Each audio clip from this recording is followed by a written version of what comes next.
Merci Seigneur. Je suis content pour tout ce qu'il y a eu de dit. Mais vous savez, ces gens qui ont témoigné, ils étaient tous avant des inconvertis, on va dire. S'ils peuvent témoigner aujourd'hui, c'est qu'ils ont franchi ce cap de comprendre que Jésus est vivant et qu'il a donné leur vie pour eux. Ils ont passé par la repentance. Aujourd'hui, ce sont des chrétiens, ils peuvent témoigner. Mais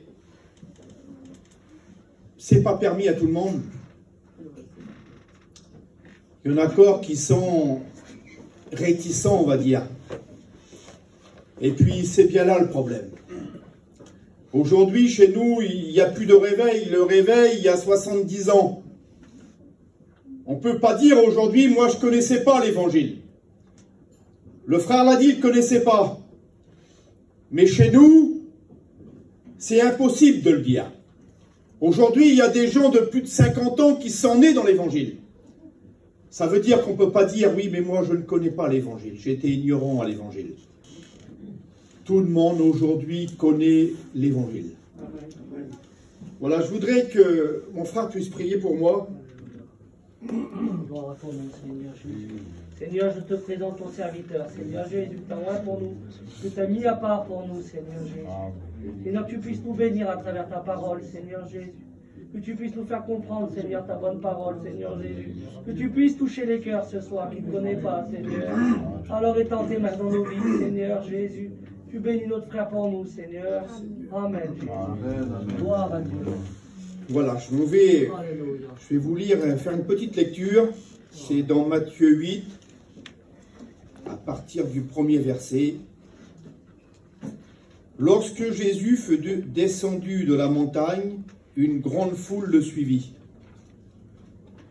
Et voici un lépreux s'étant approché, se prosterna devant lui et dit, « Seigneur, si tu le veux, tu peux me rendre pur. » Jésus étendit sa main, le toucha et dit, « Je le veux, sois pur. » Aussitôt il fut purifié de sa lèpre. Puis Jésus dit, « Garde-toi d'en parler à personne, mais va te montrer au sacrificateur et présente l'offrande que Moïse a prescrite, afin que cela leur serve de témoignage. » Le lépreux a témoigné aussi, lui. Il a témoigné à des sacrificateurs. Vous savez, la Bible, la lèpre dans la Bible, c'est le péché. C'est synonyme de péché, ça nous représente le péché. Mais là, il dit, va témoigner aux sacrificateurs, pas aux autres, n'en parle à personne. C'est aux sacrificateurs que je veux que tu rends témoignage. Parce que dans l'Ancien Testament, et même dans le Nouveau, pour les Juifs, le fait d'être un lépreux, c'est parce qu'on disait du mal d'un homme de Dieu. Ils avaient défini le péché comme ça. Ceux qui disent du mal d'un homme de Dieu, ils devenaient un lépreux. On retrouve cette histoire dans Nombre 12. C'est la sœur de Moïse qui dit de mal de Moïse, et là, elle est lépreuse. Elle est exclue du camp, c'est-à-dire de l'assemblée de Dieu. On connaît tous dans le désert, hein, ce fameux camp où il y avait les Hébreux et où il y avait le tabernacle. Étant lépreuse parce qu'elle avait dit du mal de Moïse, elle a été exclue. Et si je voudrais faire une imagination en prenant le camp de Dieu, et si je voudrais faire une représentation avec l'Église d'aujourd'hui, ça voudrait dire que les lépreux, les pécheurs, sont exclus de l'Église. S'ils sont exclus de l'Église, c'est parce que eux, ils rejettent celui qui est la tête de l'Église, c'est-à-dire Jésus-Christ. L'Église, c'est quoi? C'est pas le local qu'il y a ici. Le local ne sera jamais enlevé à l'enlèvement. L'Église, ce sont des pierres vivantes. Et moi, je suis une pierre vivante. Amen. Lui ou chacun qui est chrétien ici est une pierre vivante. Et ces pierres vivantes forment l'Église spirituelle qui va être bientôt enlevée. Amen. Alors il dit, va te montrer au sacrificateur et présente l'offrande de Moïse. On retrouve l'offrande de Moïse, l'explication sur le lépreux. C'est dans le livre des Lévitiques qu'on va le parcourir ensemble. On va voir que c'est très intéressant. C'est Lévitique 14, mais aussi c'est Lévitique au début du Lévitique 13. Le Lévitique 13, c'était la constatation de la lèpre.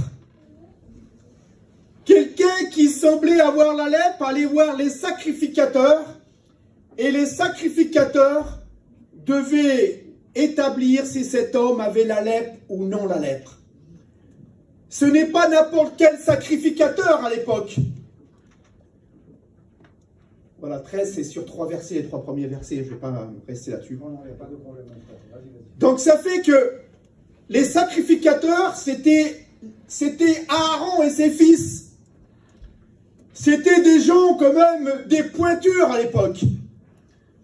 Mais ces pointures-là, ces sacrificateurs-là, ils sont là simplement pour dire si tu as la lèpre ou tu n'as pas la lèpre. Et puis, quand on arrive au chapitre 14,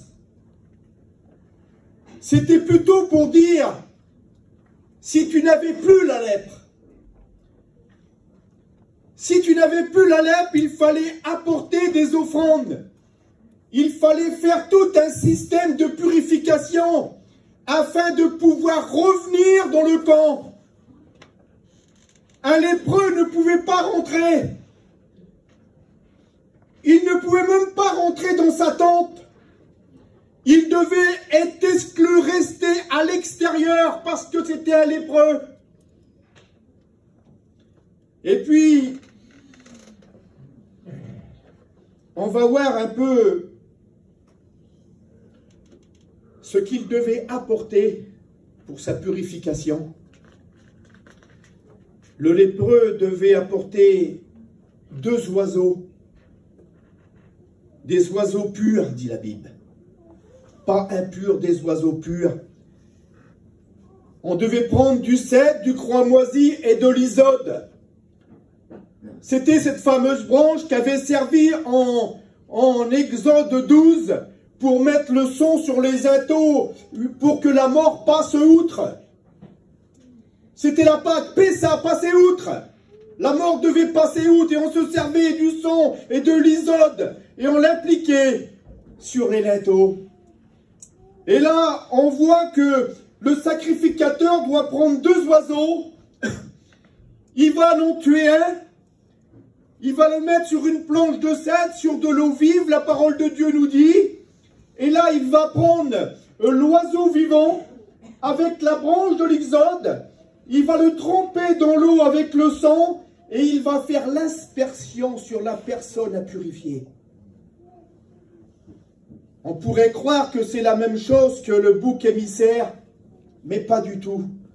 Parce que le bouc émissaire, on devait lui imposer les mains pour mettre dessus le péché, et il était relâché avec le péché du peuple dans le désert. Mais là, les mains ne sont pas posées sur l'oiseau.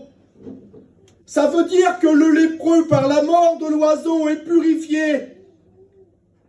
Mais parce que l'oiseau qui repart dans le désert, ça veut dire que cet homme est purifié. Et une fois purifié, il peut repartir dans sa famille. Non pas comme un pécheur, mais comme une personne née de nouveau. Si on aurait imposé les mains à cet oiseau, ça veut dire qu'on aurait transmis le péché de cet homme à cet oiseau. Il n'aurait pas pu retourner chez lui.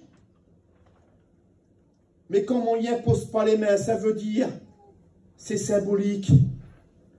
Cette personne est purifiée, ce pécheur est purifié, et il peut désormais repartir chez lui sans son péché. Bien sûr, ça ne va pas s'arrêter là. cette personne devait aussi offrir un agneau. Bien sûr, j'en prends qu'un seul, mais la parole de Dieu nous dit qu'il en prend 3. Il y avait l'agneau, il devait apporter un agneau en sacrifice de culpabilité. Ça veut dire qu'en amenant cet agneau en sacrifice de culpabilité, il reconnaît qu'il était coupable devant Dieu.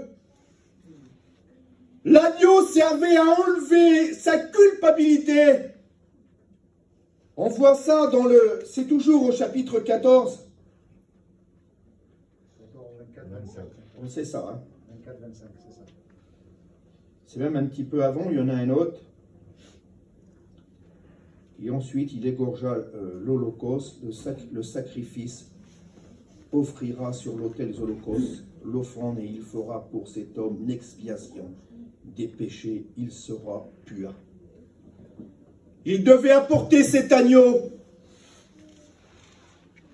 Et on voit que cet homme-là, il n'apporte pas cet agneau n'importe quel jour. Il l'apporte le 8e jour. Et c'est très important parce que pour les Juifs, le 8e jour, c'était le moment où un homme rentrait dans la vie. C'était le jour où on devait recevoir un nom. Le 8e jour, on donnait le nom à une personne et cette personne-là rentrait dans la vie. Et cet homme, en apportant le sacrifice, le 8e jour, en étant purifié le 8e jour, il rentrait dans sa nouvelle vie. Mais pour ça, il fallait que le sang de l'agneau soit versé sur lui. S'il n'y aurait pas eu le sang de cet agneau qui était versé sur cet homme, il n'aurait pas pu rentrer le 8e jour dans la vie. J'aimerais vous dire que le véritable agneau, Jésus-Christ, le sacrifice parfait, l'agneau parfait de Dieu, a monté un jour à la croix de Golgotha, a versé son sang pour que nous puissions nous rentrer dans la vie. Amen. La parole de Dieu nous dit qu'un jour on aura un nouveau nom, un nom sera écrit. Mais si on veut avoir ce nouveau nom, si on veut que ce nom soit écrit, il faut passer par le sang de l'agneau. C'est pas avec regret que je vous le dis. Tant que nous n'avons pas passé par le sang de l'agneau, tant que nous n'avons pas reconnu notre culpabilité devant Dieu, on ne pourra pas recevoir ce nouveau nom, on ne pourra pas rentrer dans le camp, c'est-à-dire dans l'église qui va être enlevée. J'aimerais vous dire que quand le temple a été construit, les pierres sont choisies. Le peuple choisissait des pierres dures et il laissait les pierres tendres. Ces pierres tendres finissaient sur un tas de gravats. J'aimerais vous dire que on peut devenir des pierres pour l'édifice. Il suffit de passer par la repentance, il suffit d'accepter que le sang de l'agneau purifie notre vie. Amen. Est-ce que vous voulez réellement ne pas faire partie de cet édifice? N'oubliez pas que cet édifice bientôt va être enlevé. Au son de la trompette de Dieu, nous dit la Bible. Seigneur, quelle pierre tu es? Est-ce que tu vas faire partie de cet édifice? Est-ce que tu vas accepter que Jésus, l'agneau parfait de Dieu, purifie ta vie? Amen.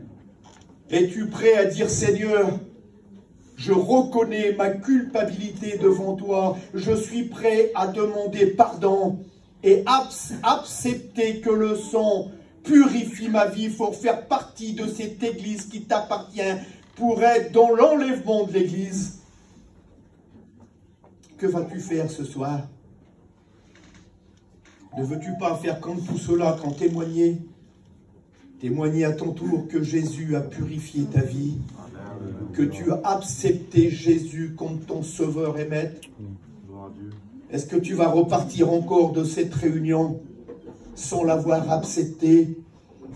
J'avais noté pas mal de choses, mais il est tard, il est déjà 10h moins 5.